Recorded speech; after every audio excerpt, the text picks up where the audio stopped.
এইগুলো original canvas, আর এইগুলো যদি বাইরে থেকে না কিনে আমরা বাসায় বানাই তাহলে কি হবে? হ্যাঁ, তো আজকে বানাবো হ্যান্ডমেড ক্যানভাস, আর এটা বানানো এত ইজি যে সবাই বানাতে পারবে। তো ফার্স্ট টাইমে নেবে একটা কার্ডবোর্ড, তোমরা চাইলে যে কোনো সাইজে নিতে পারো। আর এরপর লাগবে বুকরাম, আর এইটারে কার্ডবোর্ডের চেয়ে হালকা একটু বড় করে কাট করে নিতে হবে। আর এরপরে এই কোনাগুলোতে দাগ দিয়ে কাটে নিতে হবে।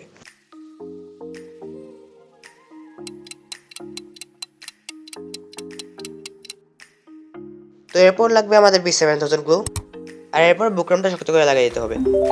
আর যাতে এতে ভালোভাবে লেগে যায় তাই আমি এখানে ফ্লাওয়ার ওয়াশটা উপরে রেখেছি। আর এইভাবে সবগুলো কোণা লাগাই ফেলতে হবে।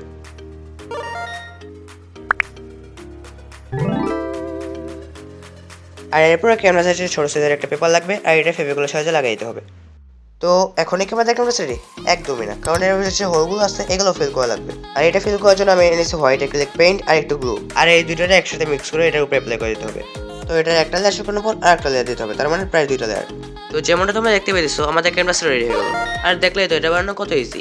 আর নেক্সট ভিডিওতে আমি এটার উপর পেন্টিং করে দেখাবো যে এটার উপর পেন্টিং করা যাবে কি না। তো ওই ভিডিওটা দেখার জন্য সাবস্ক্রাইব করে বেল আইকনটা অন করে রাখো, যাতে তুমি নতুন ভিডিও আসার সাথে সাথে নোটিফিকেশনটা পেয়ে যাও। আর যদি আজকের ভিডিওটা ভালো লাগে তাহলে ভিডিওতে একটা লাইক করে দিও। তো দেখা হবে নেক্সট ভিডিওতে, বাই।